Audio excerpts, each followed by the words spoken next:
Update: my boyfriend won't let me end the relationship. How do I get out of this? Original post: my boyfriend James, 38 male, refuses to let me, 48 female, end the relationship. We've been together for a little over a year and living together since November. Before we moved in together, things were good. We lived in different areas, so most of our time together was over weekends. We got along well, talked often, phone and texts, did things together, met each other's families, etc. If any issues arose, we talked about them and worked it out, which is why we decided to move in together. That's when things changed. After moving in together, he started becoming more and more clingy, wanting to spend every available minute together. He started staying home a lot. I work from home. All of a sudden, we were constantly together. It started to become an issue. But when I tried to talk to him about it, it was somehow my fault he was being that way. I wasn't giving him quality time, because being in the same room with someone isn't the same as being together, just occupying the same space. So I made it a point to give him one-on-one time without distractions daily. It got worse. He started throwing tantrums. We'd get invited somewhere, and last minute he'd decide he didn't want to go, but said it was fine if I did. I wouldn't be gone 30 minutes before he'd start texting me, and he'd text nonstop the whole time. If I stopped answering, I'd get messages like, "I won't be here when you get back," or "You're not going to like what you find when you do get back." Then when I did get back, whether right away or hours later, he'd be crying, telling me how neglectful and dismissive I am of his feelings. At first I listened and apologized, tried to be more mindful, but then his insecurities started. He began questioning if there was someone else. He said it was his insecurity, nothing I was doing, but it's better to voice them and get reassurance than let them fester. That makes sense the first time, maybe even the second, not the 15th. We started arguing. When exactly do I have time for someone else? We are never apart for more than 10 minutes. It just got worse. He started arguments over nothing. Nothing would be going on. Nothing would happen. He'd just come into the room yelling. He's read my journals. He either goes through my phone or has installed spyware. He questions me about things I've written in the journal or text messages, then lies and says he read it over my shoulder. This week has been the worst yet. We were out for dinner, and he decided it was the appropriate time to discuss our relationship in a very public, intimate dinner setting. We had been having a good day. No arguing. We were enjoying each other's company, laughing, not 5 minutes before this. I was immediately uncomfortable and on guard. I don't like airing my dirty laundry, and he knows this. He insisted on talking about it right then. I said it wasn't the place or time. He didn't stop. I didn't engage. After a few minutes of this, he decided we needed to leave because my demeanor was making him look bad. Everyone could see something was wrong, and it was making him look bad. We got up and left, without eating the meal we'd already paid for. On the way home, I started to quietly cry, and he started yelling. He was driving erratically and too fast. I told him to slow down. He slammed on the brakes, from 77 miles per hour to a full stop, in the middle of the interstate. Twice. We're lucky we didn't cause an accident or hurt other people. He wouldn't let me out. This went on the entire 2-hour ride home. I ended it that night, told him it's over. I'm not doing this anymore. That car ride was the last straw. He refuses to leave, says if I want him out, I'll have to evict him. He begs. He cries. He takes my keys so I can't leave. He threatens to end himself. I don't want to go to my aunt's because she doesn't need the drama. I have no other family close. I have nowhere else to go. I can start the eviction process, but that takes a month or longer. He keeps saying he can get better, but I don't care if he can. I don't know what to do. Am I really going to have to deal with this until I can evict him? The police here won't do anything because he hasn't physically assaulted me. I tried a civil no-contact order. Judge said the same thing. I called a lawyer, same thing. Until he physically harms me, there's nothing they can do to help me. How do I handle this? Edit for clarification. I've been married once. He was abusive and was sleeping with his first wife behind my back. Once my divorce was final in 2014, he remarried his first wife. She died less than a year later under mysterious circumstances. 2 years after the divorce, he died of a massive heart attack. He had a son that I raised for years, who is 17 now. My boyfriend that time died in 2017. He fell asleep while driving home from work. Graveyard shift, crossed the center line and hit a semi head-on. The steering column was pushed into his chest, broke his ribs, and a rib punctured his heart. He was pronounced dead at the scene. He was a mile from home. The next one was in 2018. He cheated and was an alcoholic. We split up in October 2023. I met my current boyfriend in December that year. I know, not much time between the last two. Also, I'm not questioning whether I should get out of the relationship, just how to handle this until I can get him out of my house. I own my home, so there is no landlord to speak of. I've called the police, a lawyer, and my county judge. I'll say that since he hasn't physically assaulted me, there's nothing they can do to help. Now for the top advice before reading the update. Next time he threatens to hurt himself, call the cops. He's not sorry, he won't change. You're in danger and need to act like it. It's not drama, it's your safety. Talk to your aunt. Will they do anything if he just denies it? Won't it just be my word against his, in which case it's a civil matter and they won't do anything? Seems OP need to stop relationships. First abusive hubs, second nice dude, but died more or less 6 years ago if I understood it correctly. Third dude seems about a year or so after the death, cheated on her, but she stayed with some breaks here and there, same age gap with the fourth. Fourth, this one, also seems that she didn't wait not even a year. Also is not clear, but third or fourth has a sentence? It's a post from OP from 10 months ago, and also seems there is a lost boyfriend. In 2019 went to prison for DV against OP, so perhaps between boyfriend 2 and boyfriend 3. If it's like this, she really needs to stop dating. I see your point. OP, I'm so sorry you're going through this. I've been in your shoes. Start the eviction process. Document everything. Do not engage no matter what he says. His pleas and threats of self-harm are his way of trying to manipulate you and wear you down. Keep something on yourself for protection at all times, in case he does become violent. Pepper spray works. When you're at home working, keep your door locked and your phone on ready to record if he forces his way in. I couldn't go to family and didn't have friends to turn to, so I tried to stay at hotels or Airbnb. If that is within your means, please do so. It's a lot less stressful when they aren't in the same space. Once he's out, do not have any contact for any reason. If you're worried he's seriously suicidal, ask the cops to do a welfare check. That is not your responsibility, but anyone who uses self-harm as a way to scare others is likely only doing it to play on your emotions and force you to accept their terrible behavior.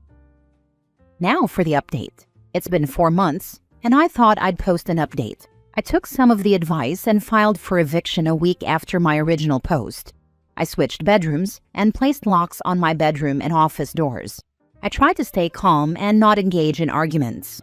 I did my best to keep things smooth until the eviction. He was not having it. He would go from crying to talking calmly to yelling, daily. The more I refused to engage, the more volatile he became, the more aggressive he was. If I didn't respond to him within 5 minutes, text or in person, I was ignoring him. Didn't matter if I was working, driving, doing stuff around the house, or just sitting at home. It was exhausting and I was just counting the days.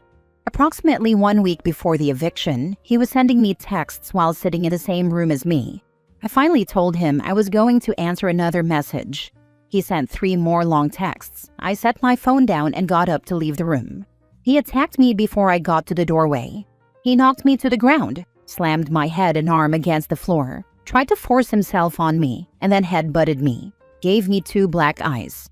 After this, he took my phone, loaded his things into the car, and left. This happened on a Friday evening. My cousin and a friend came to stay with me for the weekend. That night, my friend found a hidden camera in my fireplace. I took pictures and disconnected it. We spent the rest of the weekend looking for others. We didn't find any more, but we did find a GPS tracker on my car. We also found that my basement door that leads to outside had been tampered with. Additionally, the basement door that leads into the house has a chain lock. The bracket attached to the door frame had the screws clipped short and then pushed back into the frame so that it would appear secure, but would give with just a bit of pressure. making the chain lock useless. I documented and took pictures of everything. He continued to call and make threats all weekend. He said he went back to his hometown, but I don't think he did. I think he sat in his car watching my house all weekend. The following Monday, I filed a no-contact order through the courts. That same day, he was arrested on his way back to his hometown on unrelated charges. I was granted the no-contact order. He is still in jail. The last couple of months have been a struggle for me emotionally. I didn't realize how much of a toll all of this had taken on my mental health. I've been looking into therapy. Couldn't hurt at this point. My physical injuries have healed, no permanent damage, just swelling and bruising. That's it. I've just been working on me. He's still in jail, and I'm unsure when he'll get out. But I'll be notified when he does get released. Thank you everyone for all the advice. I really appreciate those who answered and gave support. Just want to chime in as a former law enforcement worker. You should move. See if you can talk to a victim's advocate and they can help you find resources to move. Sometimes there are victim funds that pay for moving expenses. Even if you have to move into a DV shelter, you should not be anywhere he can find you. This kind of man is fully capable of killing you. Make sure law enforcement has all the details on the assault. Your injuries, the trackers, everything. Because if someday you disappear, it will be his fault. Stay safe, keep vigilant, and I'm so sorry this man happened to you. The house I live in was my grandparents' home. My aunt, that I help take care of, lives just down the street. My son, who lives in an adult-assisted living place, is here too. I know it would be best to move, but I don't think I could sell my grandparents' home or leave my aunt and son. Though I know staying is a bad idea. Does he know where your aunt lives? If he doesn't, consider moving in with her and renting out your house. If he knows where both of you live, you are not safe being where you are. I understand sentimentality, but this is your literal life on the line. Nothing is more important than your immediate safety. A no-contact order will not stop anyone who wants to come after you. I've seen it myself. I personally had to chase off my mother-in-law, who drove across the country to come after my husband after 30 years of no contact, including a court order, and she was an old woman who couldn't physically harm him.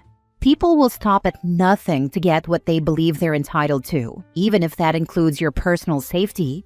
Stay safe, love.